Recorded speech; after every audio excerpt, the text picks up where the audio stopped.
Real game changer है। यहाँ से आप स्पेसिफिकली किसी भी कलर को चेंज कर सकते हैं या उसे हाईलाइट करवा सकते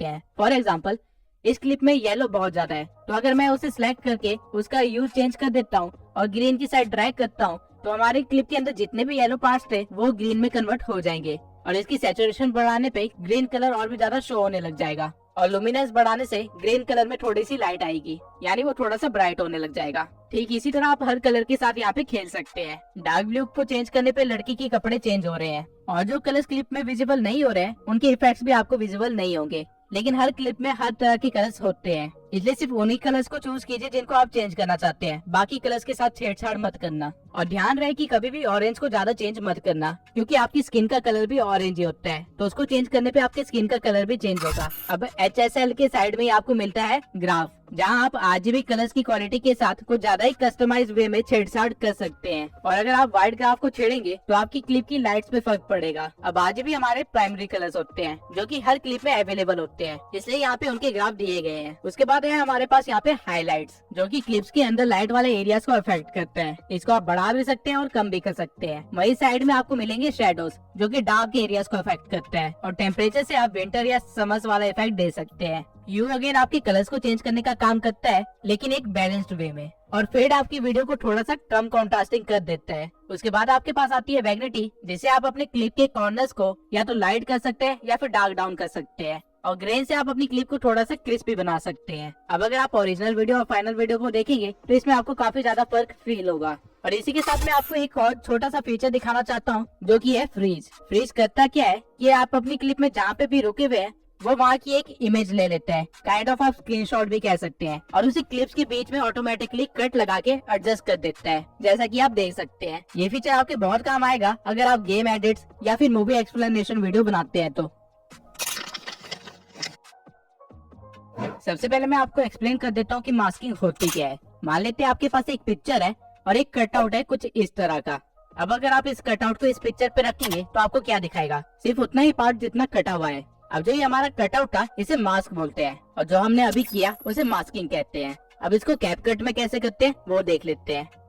सबसे पहले हम एक बैकग्राउंड ले लेंगे और फिर जाएंगे मास्क में। यहाँ आपको तरह तरह के मास्क मिल जाएंगे, और जिस भी मास्क को आप चूज करेंगे उसका कटआउट आपके पास आ जाएगा। अब मैं स्टार को जहाँ मर्जी घुमाऊं, स्टार के नीचे का एरिया यानी कि हमारा बैकग्राउंड हमें विजिबल होगा। और अगर आप नीचे इस एरो को हल्का सा खींचेंगे तो इसका फेदर इंक्रीज हो जाएगा, यानी आपके स्टार्स के कॉर्नर्स थोड़े फेड होने लग जाएंगे और थोड़े से एक्सपेंड होंगे, जिससे आपको कुछ ऐसा मिलेगा। सेम वे में आप अलग अलग मास्क को यूज कर सकते हैं, और आप अपने मास्क के साइज को भी चेंज कर सकते हैं। और यही अगर आप मिरर या सर्कल के मास्क के फेदर्स को हल्का सा इंक्रीज करेंगे तो आपको काफी सारे अच्छे इफेक्ट्स मिल जाएंगे।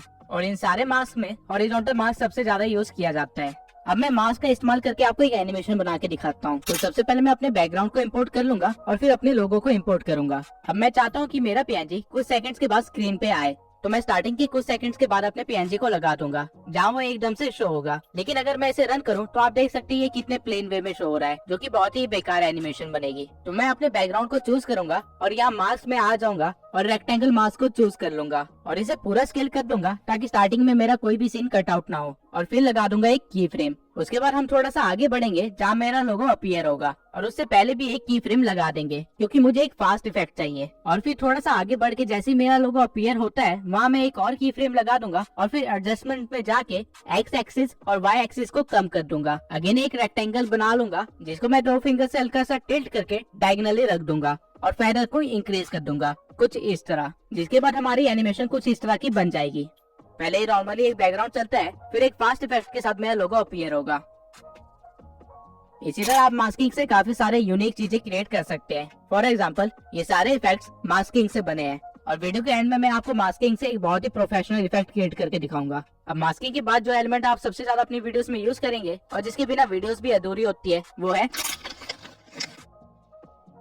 कैपकट में आपको टेक्स्ट का बॉक्स यहाँ पे मिलेगा। यहाँ पे आप क्लिक करने के बाद कुछ भी लिख सकते हैं। फॉर एग्जांपल मैं यहाँ पे अपने चैनल का नाम लिख देता हूँ, जिसके बाद आपको यहाँ पे काफी सारे स्टाइल्स दिख जाएंगे जो कि आप अपने टेक्स्ट को दे सकते हैं। अब एक स्टाइल जो आपने सबसे ज्यादा रील्स में देखा होगा वो है ये, लेकिन इसको अच्छा दिखाने के लिए हमें चाहिए होगा एक बोल्ड फॉन्ट, जो कि हम यहाँ से चूज कर सकते हैं। और फिर अपने अकॉर्डिंग टेक्स्ट के साइज वगैरह को एडजस्ट कर सकते हैं। अगर आप टेक्स्ट के इफेक्ट्स पे आएंगे तो आपको यहाँ पे और भी कई सारे इफेक्ट्स दिख जाएंगे जो कि आप अपने टेक्स्ट पे अप्लाई कर सकते हैं। और वही स्टाइल सेक्शन में आपको ग्लो का एक सेक्शन मिलेगा जिसको अप्लाई करके आप अपने टेक्स्ट को थोड़ा सा ग्लो करवा सकते हैं। इवन आप ग्लो का कलर भी चूज कर सकते हैं और उसकी इंटेंसिटी को भी एडजस्ट कर सकते हैं। अब कुछ और इफेक्ट्स दिखाने के लिए मैं एक और टेक्स्ट को ऐड कर लेता हूँ। अब अगर मैं इसका ग्लो हटा के स्ट्रोक लगा दूं तो ये कुछ ऐसा दिखेगा। स्ट्रोक बेसिकली आउटलाइनिंग होती है जिसको आप यहाँ से मोटा पतला भी कर सकते हैं। और वही कैनवस में आप टेक्स्ट को बैकग्राउंड भी दे सकते हैं। शैडो में आपके टेक्स्ट को आपके मन चाहे कलर का एक शैडो मिल जाएगा जिसकी आप ओपेसिटी, ब्लर, डिस्टेंस और एंगल को भी छेड़छाड़ कर सकते हैं। और उसी के साइड में आपको मिलेंगी स्पेसिंग जिसमें आप अपने टेक्स्ट के अलाइनमेंट को, टेक्स्ट के बीच की स्पेस को और लाइंस के बीच की स्पेस को एडजस्ट कर सकते हैं। और स्पेसिंग के साइड में आपको मिलेगा बोल्ड, इटैलिक और अंडरलाइन का फीचर। अब मैं एक बार इफेक्ट्स में जाके इस टेक्स्ट को एक इफेक्ट दे दूंगा और फिर जाऊंगा एनिमेशन में। यहाँ पे आपको अपने टेक्स्ट के लिए काफी सारी एनिमेशन मिल जाएगी। इन एनिमेशन को बेसिकली 3 कैटेगरी में डिवाइड किया गया है, इन, आउट और लूप। इन एनिमेशन से आप अपने टेक्स्ट को किस तरह लाना चाहते हैं उसको कंट्रोल कर सकते हैं। आउट एनिमेशन से आप अपने टेक्स्ट को किस तरह वापस भेजना चाहते हैं उस चीज को डिसाइड कर सकते हैं। और लूप एनिमेशन में आपको काफी सारे इफेक्ट्स वगैरह मिलते हैं। और इवन इस स्लाइडर से आप एनिमेशन के ड्यूरेशन को भी डिसाइड कर सकते हैं। वहीं अगर एनिमेशन के साइड में मैं यहाँ बबल पे चला जाऊँ तो आपका टेक्स्ट एक बबल में आ जाएगा। ये रोस्टिंग चैनल्स और एनिमे चैनल्स के लिए काफी यूजफुल होगा। अब कौन सा टेक्स्ट कहाँ पे यूज करना है, कैसे यूज करना है, किस एनिमेशन के साथ यूज करना है, ये टोटली आपके ऊपर है। कैपकट आपको काफी सारे प्रीसेट ऑलरेडी बना के दे रहा है इस चीज के लिए। अब मैं कैपकट का एक ऐसा फीचर बताने वाला हूँ जो कि अगर ना होता तो उस चीज को करने में आपको घंटों लग जाते और तब भी आप उसे परफेक्टली नहीं कर पाते। अब ये इफेक्ट शो करने के लिए मैं पहले एक प्लेन बैकग्राउंड को इंपोर्ट कर लूंगा और उसके बाद साइज इंक्रीज कर दूंगा। इसके बाद ओवरले से मैं अपनी क्लिप को ऐड करूंगा और इसे प्ले करके दिखाऊंगा। आप इस वीडियो में देख सकते हैं कि बच्चों की मूवमेंट है। तो मैं जाऊंगा कटआउट के ऑप्शन पे और रिमूव बैकग्राउंड पे क्लिक कर दूंगा, जिसके बाद ये वीडियो के बैकग्राउंड को रिमूव करना स्टार्ट कर देगा। और ये सिर्फ कुछ सेकंड्स ही लेगा इस काम को करने के लिए, जिसके बाद आपके पास कुछ ऐसा बचेगा। लेकिन आप नोटिस कर सकते हैं कि कैपकट ने इस बच्चे की कैप को अच्छे से कवर नहीं किया है। तो आप क्या कर सकते हैं कि आप कस्टमाइज कटआउट पे आ सकते हैं और यहाँ से अपने ब्रश को चूज करने के बाद उसके साइज को हल्का सा छोटा करके उस कैप एरिया को कवर कर सकते हैं। जितना भी एरिया रेड में है वो सारा एरिया कवर्ड है। अब अगर आप एक डिटेल वर्कर हैं तो ये चीज थोड़ी बारीकी से करना। जब आपकी ब्रश का काम हो जाएगा तो इसके बाद वो अगेन कुछ सेकंड्स लेगा और एकदम मस्त आउटकम आपको देगा। और प्ले करने के बाद आपको कुछ ऐसा दिखेगा। इस बार आप देख सकते हैं कि बच्चे की कैप काफी अच्छे से कवर की गई है। अब इस इफेक्ट को तो आप बी रोल की क्लिप्स के साथ इस्तेमाल कर सकते हैं। लेकिन अगर आपके पास खुद की कोई रिकॉर्डिंग है जो कि आपने ग्रीन स्क्रीन या ब्लू स्क्रीन के सामने की है तो उसको कैसे रिमूव करें, उसके लिए हम जाएंगे क्रोमा की पे। और इवन क्रोमा की से आप एक ट्रांजिशन भी बना सकते हैं। कैसे, आइए देखते हैं। सबसे पहले आपको एक क्लिप को लेयर 1 पे रख देना है और उसके बाद अपनी ग्रीन स्क्रीन वाली क्लिप को लेयर 2 पे रखना है और उसको स्क्रीन के साइज के अकॉर्डिंग फिट कर देना है। फिर आपको आना है कटआउट पे और यहाँ से क्रोमा की को चूज करना है और फिर ग्रीन कलर को पिकअप करके आपको इंटेंसिटी को इंक्रीज करना है, जिससे ग्रीन कलर रिमूव होना स्टार्ट हो जाएगा। और शैडो से आप अपने ग्रीन स्क्रीन के पास वाले एलिमेंट्स को बचा सकते हैं। अब आप देख सकते हैं कि जो क्लिप हमने लेयर 1 पे रखी थी वो हमें शो हो रही है टीवी के पीछे। अब आप चाहे तो लेयर 1 की क्लिप की साइज के साथ खेल सकते हैं और उसे परफेक्टली फिट बैठवा सकते हैं। और रन करने पे ये काफी अच्छा इफेक्ट बन गया है। अब इससे आप ट्रांजिशन कैसे बना सकते हैं वो देखते हैं। पहले आपको अपनी ग्रीन स्क्रीन को चूज कर लेना है और फिर की फ्रेम देना है। उसके बाद थोड़ा सा आगे बढ़ के आपको एक और की फ्रेम देना है और ग्रीन स्क्रीन के साइज को इतना बड़ा कर लेना है कि वो आपके पूरे कैनवस को कवर कर ले। और फिर आपको सेम काम लेयर 1 वाली क्लिप के साथ करना है। सही सही जगह पे की फ्रेम देके आपको इसके साइज को भी बढ़ा देना है। जिसके बाद अगर आप वीडियो को प्ले करेंगे तो आपको कुछ ऐसा जूम इन वाला ट्रांजिशन मिलेगा।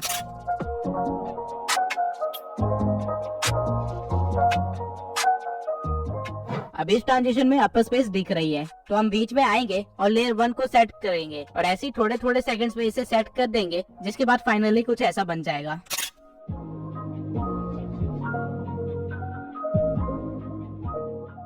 अब कैपकट की जितने भी बेसिक फीचर्स थे जो कि इफेक्ट्स क्रिएट करने में काम आते हैं, उनके बेसिक्स और इन्फॉर्मेशन मैंने आपको दे दी है। अब हम कुछ ऐसे इफेक्ट्स क्रिएट करेंगे जो कि आपने मेरी वीडियोस में बहुत ज्यादा देखा होगा और साथ ही में मैं आपको अपनी वीडियो का कुछ हिस्सा बना के दिखाऊंगा एज ए सैंपल।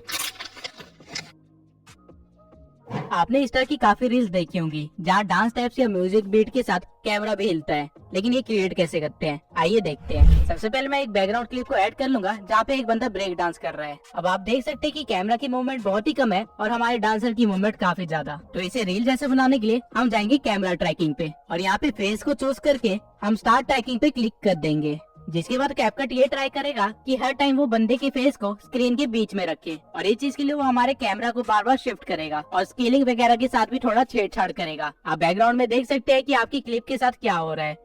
ये कुछ सेकंड्स का टाइम लेगा और आपको एंड में रिजल्ट कुछ ऐसा देगा। अब आप देख सकते हैं कि उसने बैकग्राउंड को कितना ज्यादा हिलाया है, और क्योंकि मेरा ब्लर कैनवस ऑन है इसलिए बैकग्राउंड ब्लैक नहीं दिख रहा है। लेकिन ऐसे तो हमारी वीडियो खराब हो जाएगी, तो इसे बचाने के लिए आप क्या कर सकते हैं कि आप फिट कैनवस को ऑन कर सकते हैं, जिससे आपकी क्लिप थोड़ी सी क्रॉप तो हो जाएगी लेकिन काम हो जाएगा।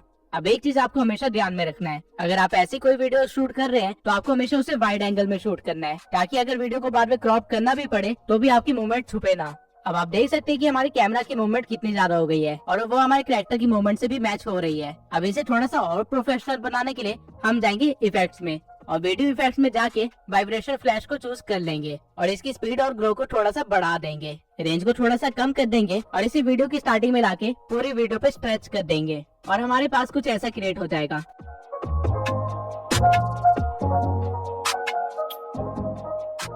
अब ऑल्दो ये काफी अच्छा इफेक्ट बन गया है, लेकिन इसे थोड़ा सा और स्पाइस अप करने के लिए हम एक और इफेक्ट को ऐड कर सकते हैं जिसका नाम है एस्ट्रल। अब मैं इसको भी पूरी वीडियो में स्ट्रेच कर लूंगा और हम कुछ ऐसा बना लेंगे।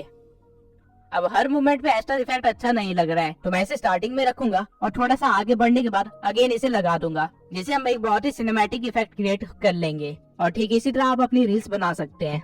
अब कैपकट इफेक्ट्स, एनिमेशन और ट्रांजिशन से भरा हुआ है और इसी वजह से ये ऐप इतना फेमस भी है। और अगर आप इन चीजों को सही तरीके से इस्तेमाल करते हैं तो आप आफ्टर इफेक्ट जैसी एडिटिंग सिर्फ कैपकट से कर सकते हैं। लेकिन एक ही वीडियो में ये सारी चीजें बताना इम्पॉसिबल है, इसलिए मैं चाहता हूँ कि आप लोग अभी जाके मुझे इंस्टा पे फॉलो कर लें, क्योंकि मैं बहुत ही जल्दी इंस्टा पे एडिटिंग ट्यूटोरियल्स देने वाला हूँ, जहाँ मैं आपको सारे फेमस इफेक्ट्स क्रिएट करना सिखाऊंगा और साथ ही काफी सारे हिडन इफेक्ट्स के बारे में भी बताऊंगा, जिससे आप अपनी वीडियोस को काफी ज्यादा सिनेमैटिक बना सकते हैं। इस वीडियो के अपलोड होने के 5 से 6 दिन बाद मैं इंस्टा पे एक्टिव हो जाऊंगा। अब रील्स तो आप लोग बना लेंगे, लेकिन मेरे जैसे इस इफेक्ट को कैसे क्रिएट करेंगे, चलिए एक बार इसे भी देख लेते हैं। इसके लिए सबसे पहले आपको एक क्लिप को अपनी मेन लेयर पे लाना होगा और फिर ऐड ओवरले से उसी क्लिप को इंपोर्ट करना होगा और उसका साइज फिक्स कर लेना होगा और चेक कर लेना कि कहीं पे कोई गलती ना हो। इसके बाद आपको अपने लेयर 1 को चूज करना है और कटआउट में जाके रिमूव बैकग्राउंड कर देना है। कैपकट अपना टाइम लेगा और आपके बैकग्राउंड को रिमूव करके दे देगा, जिसके बाद आपको अगेन ओवरले पे जाना है और अपने पीएनजी या क्लिप को ऐड कर लेना है और उसे सही जगह पे प्लेस करके एनिमेशन दे देना है। फॉर एग्जाम्पल मैं यहाँ पे एक लूप एनिमेशन दूंगा, राइट जूम, और इसे स्ट्रेच कर लूंगा। इसके बाद अगेन एनिमेशन में जाके एनिमेशन की टाइमिंग इंक्रीज कर दूंगा, जिससे कुछ ऐसा एनिमेशन बनेगा। अब इसको अपने कैरेक्टर के पीछे लगाने के लिए इस पीएनजी को सिलेक्ट करना है और लेयर पे आके आपको लेयर 1 को चूज करना है, जिससे ये आपका पीएनजी आपके कटआउट वाले लेयर के पीछे चला जाएगा और आपका इफेक्ट कुछ ऐसा बन जाएगा।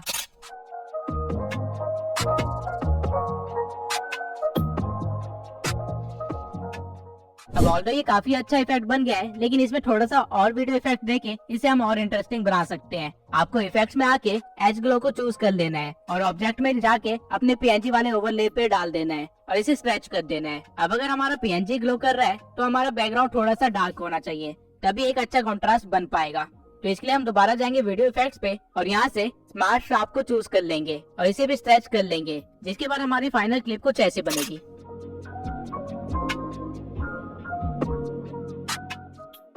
अब ये इफेक्ट तो आप लोग सीख गए और इसे आप अपनी वीडियो में कई बार यूज भी करेंगे, लेकिन ये वाला इफेक्ट मैंने कैसे बनाया इसके बारे में आप अभी भी डाउट में होंगे, तो आइए इसे भी डिकोड कर लेते हैं। सबसे पहले आपको एक बैकग्राउंड को ऐड कर लेना है, जो कि एक मोशन बैकग्राउंड भी हो सकता है।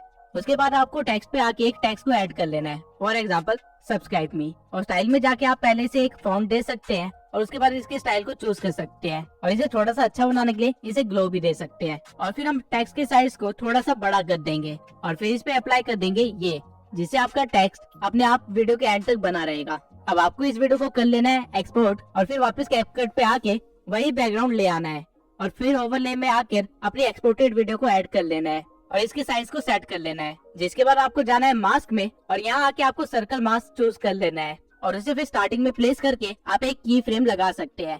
उसके बाद आप जहाँ भी चाहे उसकी लोकेशन को सेट कर सकते हैं और बार बार की फ्रेम लगा सकते हैं। फॉर एग्जाम्पल यहाँ पे मैं एक सीधी लाइन में बार बार इसे रोकूंगा और की फ्रेम लगा दूंगा और लास्ट की फ्रेम में मैं इसका साइज पूरा बढ़ा दूंगा ताकि हमारा टेक्स्ट पूरा विजिबल हो जाए। अब आप देख सकते हैं कि आपने कुछ ऐसा क्रिएट कर दिया है, लेकिन यहाँ पे एक चीज की कमी है और वो है एक पीएनजी। तो हम दोबारा ओवरले में जाएंगे और एक मैग्नीफाइंग ग्लास का पीएनजी डाउनलोड कर लेंगे अब लेयर 1 में जहाँ जहाँ मैंने मास्क के की फ्रेम्स लगाए थे एग्जैक्टली सेम जगह पे मैं अपने पीएनजी पे भी की फ्रेम्स लगा दूंगा ताकि हमारा मास्क और हमारा पीएनजी एक साथ मूव करे। और लास्ट की फ्रेम में मैं अपने पीएनजी को नीचे गायब कर दूंगा जिससे हमारी वीडियो कुछ ऐसी बन जाएगी।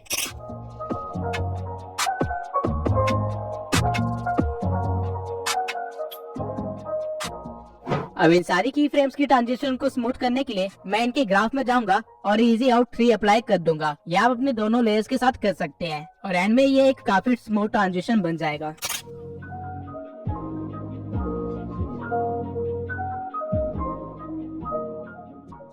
अब मैं एक बार आपको सारे इफेक्ट्स वगैरह यूज करके एक छोटा सा इंट्रो टाइप बना के दिखाता हूँ जिससे आपको अच्छा सा आइडिया हो जाएगा कि किस तरह एडिटिंग की जाती है।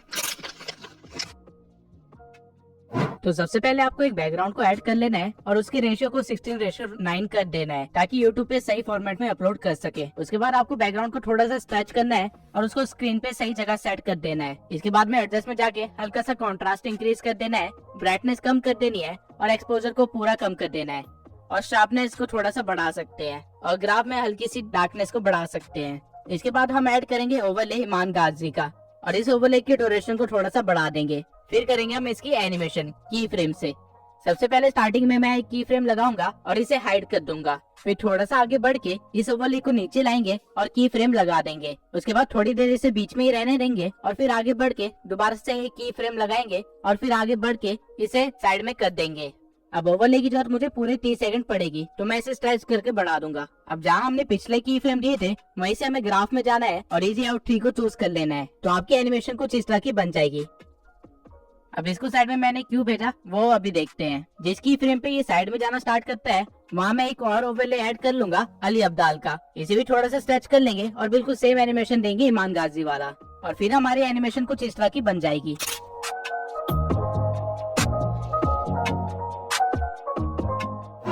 अब जहाँ से अली अब्दाल साइड में जाना स्टार्ट करता है वहाँ हम एक और ओवरले ऐड करेंगे और मैग्नेट्स मीडिया के लोगों को ऐड कर लेंगे और इसके साथ भी हम सेम सीन करेंगे। अब हमारी फाइनल एनिमेशन कुछ इस तरह की होगी जहाँ एक के बाद एक 3 लोगों आते हैं और बीच में थोड़ी देर के लिए रुकते हैं। अब ये थोड़ी देर बीच में रुके क्यों थे? क्योंकि यहाँ पे हमें टेक्स्ट ऐड करना है तो हम जाएंगे टेक्स्ट पे और ईमान गाजी लिख देंगे और एक बोल्ड फॉन्ट चूज कर लेंगे और फिर इसे स्टाइल में जाके हल्का सा ग्लो दे देंगे और इसकी इंटेंसिटी को थोड़ा सा कम कर दूंगा। इसके बाद मैं एनिमेशन में जाऊंगा और इन एनिमेशन में जाके ग्लिच एनिमेशन दे दूंगा और इसकी ड्यूरेशन को थोड़ा और कम कर दूंगा और फिर आउट एनिमेशन में जाके अगेन मैं ग्लिच को चूज करूंगा और उसकी ड्यूरेशन को भी कम कर दूंगा और उसके बाद बाहर आके टाइमलाइन में मैं टेक्स्ट की ड्यूरेशन को कम कर दूंगा जिसके बाद हमें कुछ ऐसा देखने को मिलेगा। अब सेम चीज मैं अली अब्दाल और मैग्नेट्स मीडिया के साथ भी करूंगा और एंड में हमारे पास कुछ ऐसा क्रिएट हो जाएगा।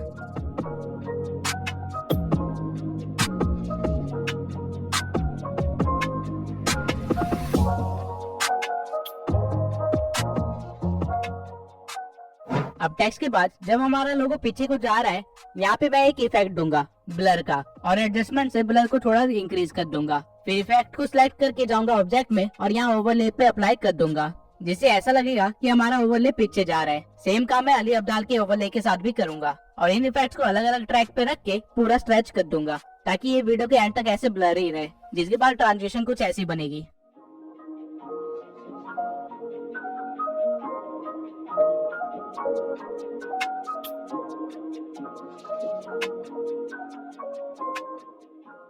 अब ये तो था नॉर्मल सा फोकस इफेक्ट, लेकिन अब अगर हमें चाहिए कि हम इसे 3D में कन्वर्ट करें तो वो कैसे करेंगे? तो इसलिए आपको मैग्नेट मीडिया के टेक्स्ट से थोड़ा सा आगे आना है और अपने बैकग्राउंड को जूम कर लेना है, काफी ज्यादा। पूरा जूम नहीं करना है लेकिन काफी ज्यादा जरूर करना है और फिर एक की फ्रेम लगा देना है। अब जहाँ आपने की फ्रेम लगाया है वहीं पे आपको सारे ओवरलेस पे भी की फ्रेम लगा देना है ताकि ट्रांजिशन में कोई फर्क ना आए। उसके बाद फिर से आपको मेन बैकग्राउंड को सिलेक्ट करना है और थोड़ा सा आगे बढ़ के एक और की फ्रेम दे देना है और अपने बैकग्राउंड को जूम आउट कर लेना है। फिर सेम जगह पे आपको सारे ओवरलेस पे की फ्रेम देना है और उनके साइज को छोटा करना है। अब मैग्नेट्स मीडिया ने काफी ज्यादा स्पेस ले रखी है तो सबसे पहले मैं ऐसे ही छोटा करूंगा और फिर इसके अकॉर्डिंग मैं बाकी 2 ओवरलेस को भी छोटा करके इनके पीछे रख दूंगा। अब एक बार प्ले करके देखते हैं कि हमने क्या क्रिएट किया है।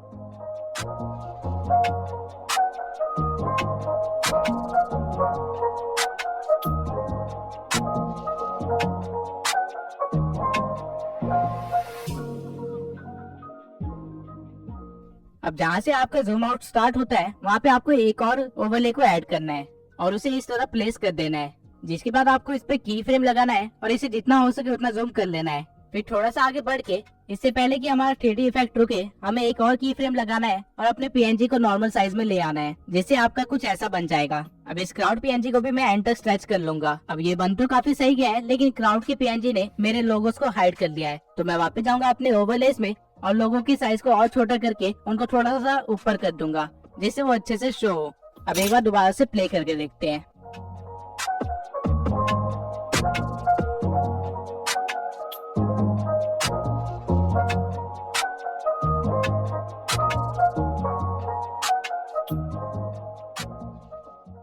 अब इफेक्ट तो काफी अच्छा बन गया है, लेकिन इनकी ट्रांजिशन को स्मूथ करने के लिए मैं हर जगह इजी आउट 3 लगा दूंगा। अब मुझे हल्का सा फील हुआ कि की फ्रेम मेरा थोड़ा जल्दी खत्म हो गया है, तो उसे डिलीट करके हम थोड़ा सा आगे बढ़ेंगे और की फ्रेम लगा देंगे और साइज सेट कर देंगे। अब जब हमारा 3D इफेक्ट बन गया है, तो हम इसमें कुछ और एलिमेंट्स को भी ऐड करेंगे, जैसे कि टेक्स्ट। और टेक्स्ट को सही स्टाइल और ग्लो देने के बाद उसे सही जगह पे रख देंगे और टेक्स्ट की ड्यूरेशन भी वीडियो के एंड तक बना देंगे। इसके बाद हम अपने टेक्स्ट पे लगाएंगे एक एनिमेशन फ्लिकर का और इसकी स्पीड को थोड़ा सा बढ़ा देंगे। अब टेक्स्ट के अपीयर होने के कुछ सेकंड्स के बाद मैं एक स्प्लिट लगाऊंगा और राइट हैंड साइड वाले टेक्स्ट को चूज करके उसके ग्लो में जाके उसकी इंटेंसिटी और ग्लो दोनों इंक्रीज कर दूंगा और इसमें से एनिमेशन हटा दूंगा। तो इससे कुछ ऐसा इफेक्ट बनेगा।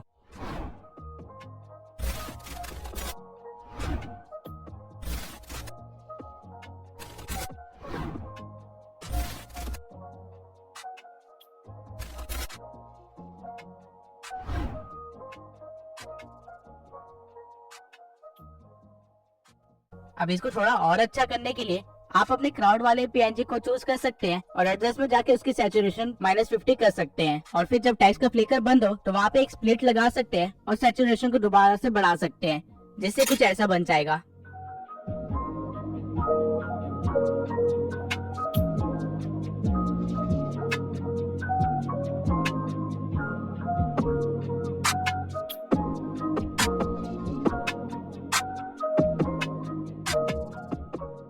अब हमें सिर्फ इतना ही पार्ट चाहिए था, तो हम आगे के सारे हिस्से को डिलीट कर लेंगे और फिर सीक्वल को एक स्मूथ ट्रांजिशन के साथ स्टार्ट करने के लिए मैं लास्ट सीन का एक एसेस ले लूंगा और अपने टाइम लाइन में आके उसे ऐड कर दूंगा और क्रॉप में जाके उसे भी 16:9 में कन्वर्ट कर दूंगा। इसके बाद मैं एक ओवरले लगाऊंगा जहाँ पे नीचे मैं ग्रीन स्क्रीन को लगा दूंगा, जिसमें से मैं ग्रीन स्क्रीन को रिमूव कर दूंगा क्रोमा की पे जाके और अपने स्क्रीनशॉट को सही जगह पे एडजस्ट कर दूंगा। अब इन दोनों सीक्वल के बीच में आने वाले व्हाइट बॉक्स पे अगर आप क्लिक करेंगे तो यहाँ पे आपको काफी सारे ट्रांजिशंस मिल जाएंगे। आप इनमें से कोई भी ट्रांजिशन यूज कर सकते हैं, लेकिन इस टाइम पे इस सिचुएशन के अकॉर्डिंग पुल आउट वाला ट्रांजिशन सबसे बेस्ट इफेक्ट दे रहा है, तो मैं इसे चूज कर लूंगा और इसकी ड्यूरेशन को थोड़ा सा कम कर लूंगा और ऐसे आप अपनी वीडियो को कंटिन्यू कर सकते हैं। अब मैं एक बार दोबारा से वीडियो की स्टार्टिंग में आऊंगा और इफेक्ट्स में जाके स्पार्क में फायर प्लेस वाला इफेक्ट दे दूंगा और थोड़ी एडजस्टमेंट के बाद इसे पूरी वीडियो में स्ट्रेच कर दूंगा और ऑब्जेक्ट्स में जाके ऑल वीडियो को सिलेक्ट कर लूंगा और एंड में हम कुछ ऐसा क्रिएट कर लेंगे।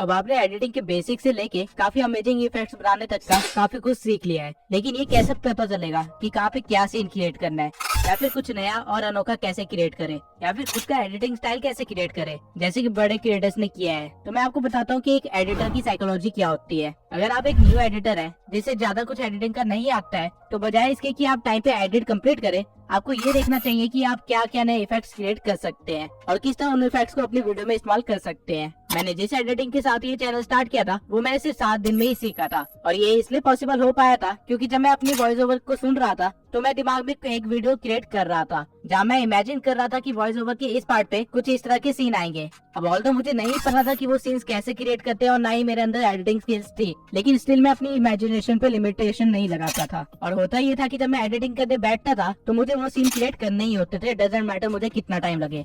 कई बार मैंने 2 सेकंड के सीन के लिए 2-2 घंटे भी निकाले हैं। जब मैं एडिटिंग करने बैठता था तो मैं उन सीन्स को कैसे क्रिएट कर सकते हैं और जिस सॉफ्टवेयर पे मैं एडिट कर रहा हूँ उस पे कैसे क्रिएट कर सकते हैं, इसके कई सारे ट्यूटोरियल्स देखता था, जिसकी वजह से मैं वो इफेक्ट्स क्रिएट कर पाता था। और इसी तरह मैंने 7 दिन के अंदर इतनी अच्छी एडिटिंग सीख ली थी। और इवन 7 दिन के बाद जब मैंने अपनी पहली वीडियो अपलोड करी और उसके बाद जब मैंने 3 वीडियो एडिट कर ली थी और मेरी एडिटिंग स्टाइल में जितना फर्क आया वो आपको जाके देख सकते हैं। सेम चीज मैं आज तक फॉलो करता हूँ और इसलिए मेरी एडिटिंग इतनी इंप्रूव होती जा रही है टाइम के साथ। और अगर आप भी एक अच्छा एडिटर बनना चाहते हैं तो मैं अभी आपको प्रेफर करूंगा कि आप इसी चीज को फॉलो करें। आपका मेन फोकस हमेशा इफेक्ट क्रिएट करने में होना चाहिए, टाइम डजंट मैटर। क्योंकि एक बार आपने इफेक्ट क्रिएट कर लिया तो उसको आप कई बार अलग अलग वे में इस्तेमाल कर सकते हैं। ये सारी चीजें टोटली आपकी इमेजिनेशन पे है। लेकिन अब आप कहेंगे कि हम तो इमेजिन भी नहीं कर पाते किस टाइम पे क्या सीन लाएं, तो इसके लिए मैं आपको एक ही चीज सजेस्ट करूंगा कि आप थोड़ा और कंटेंट कंज्यूम करना स्टार्ट करें। आप अपनी निश में काफी सारे चैनल्स को देखें और साथ में अलग निश के चैनल्स को भी देखें कि वो किस तरह एडिट करते हैं। जब आप अच्छा खासा कंटेंट कंज्यूम करेंगे तो आपका दिमाग अपने आप काम करना स्टार्ट कर देगा कि इस टाइम पे मेरे को कुछ ऐसा सीन चाहिए होगा और फिर आपको बस उसको क्रिएट करना होगा। और अगर आप कोई चीज इमेजिन कर सकते हैं तो उसे क्रिएट भी कर सकते हैं। अपनी इमेजिनेशन पे गलती से भी लिमिटेशन मत लगाना, ये सोच के कि मुझे नहीं आता क्रिएट करना या फिर मेरे पास तो ये सॉफ्टवेयर ही नहीं है। आपको बस इतना देखना है कि आप वो चीज सोच सकते हैं या नहीं, क्रिएशन हो जाएगी। अब खुद से एडिटिंग स्टाइल कैसे क्रिएट करें, तो सबसे पहले तो ये पता होना चाहिए कि एक एडिटिंग स्टाइल होता क्या है। एडिटिंग स्टाइल बेसिकली इफेक्ट्स के एक थीम को फॉलो करना होता है। फॉर एग्जांपल अली अब्दाल अपने एडिटिंग स्टाइल में पेपर फोल्डिंग इस्तेमाल करता है। उसके सारे टेक्स्ट या पीएनजी पेपर फोल्डिंग या अनफोल्डिंग इफेक्ट के साथ आते हैं। वहीं ईमान गाजी ने रिसेंटली अपना एडिटिंग स्टाइल चेंज किया है और उसने 2D मोशन ग्राफिक्स का इस्तेमाल करना स्टार्ट कर दिया है, जहाँ वो ए रोल एंड बी रोल का इस्तेमाल करता है और बी रोल में वो 2D मोशन ग्राफिक्स दिखाता है। और वहीं मैग्नस मीडिया का एडिटिंग स्टाइल है 3D कैमरा ट्रैकिंग, जहाँ वो स्मूथ ट्रांजिशन करता है अपने कैमरा ट्रैकिंग से और उसकी पूरी वीडियो इसी तरह चलती रहती है। सेम वे में आप भी अपना एक एडिटिंग स्टाइल क्रिएट कर सकते हैं। अपना खुद का एडिटिंग स्टाइल क्रिएट करने के लिए आपको बस ये देखना है कि आप किन चीजों का सबसे ज्यादा इस्तेमाल करते हैं अपनी वीडियोस में। हर वीडियो में एटलीस्ट ये चीजें तो इस्तेमाल होती है,